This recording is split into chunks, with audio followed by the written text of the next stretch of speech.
Depuis la visite officielle en Belgique du chef de l'État congolais, Félix-Antoine Tshisekedi Tshilombo, et son récent déplacement aux États-Unis d'Amérique, c'est le début d'une ère nouvelle qui s'installe désormais dans les relations entre Kinshasa et Tel Aviv, non seulement dans les domaines diplomatiques et économiques, mais aussi et surtout dans les domaines religieux. Pour preuve, les chrétiens de la République démocratique du Congo et les peuples d'Israël viennent de raffermir leurs relations par un acte de réaffirmation des liens entre les deux parties en présence de plusieurs officiels congolais et d'une forte délégation juive. Cette cérémonie grandiose se déroule au cours d'un culte écuménique organisé sous le haut patronage du président de la République, Félix-Antoine Tshisekedi Tshilombo, ce dimanche 15 mars 2020 à Fleuve Congo Hôtel à Kinshasa. Placé sous le thème « Réaffirmation des liens d'amitié et de fraternité entre les chrétiens de la RDC et le peuple d'Israël », ce culte aura connu 3 temps forts. Après la prière d'ouverture animée par les pasteurs Jacques Kangoudia et la présentation du programme par le pasteur Paulin Pelleté, l'auguste assemblée assiste d'abord à l'allocution des circonstances prononcée par les diacres Dieudonné Wabi qui brosse brièvement l'historique des relations datées de plusieurs décennies entre les Juifs et la République démocratique du Congo au plan spirituel et économique.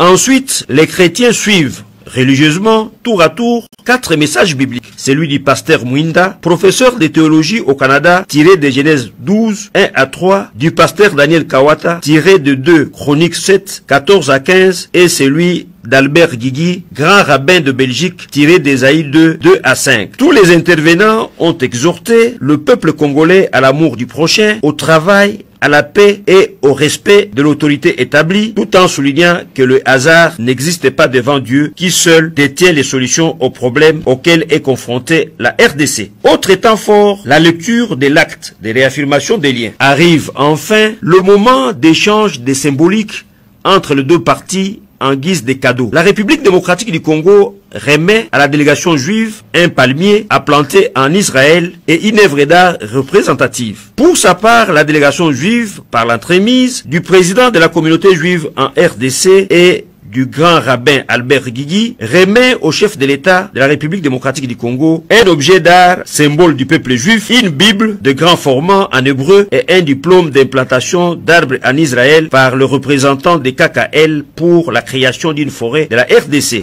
Une prière de bénédiction suivie d'une photo de famille immortalisant cet événement historique vient alors boucler ces cultes écuméniques qui aura duré 1h30.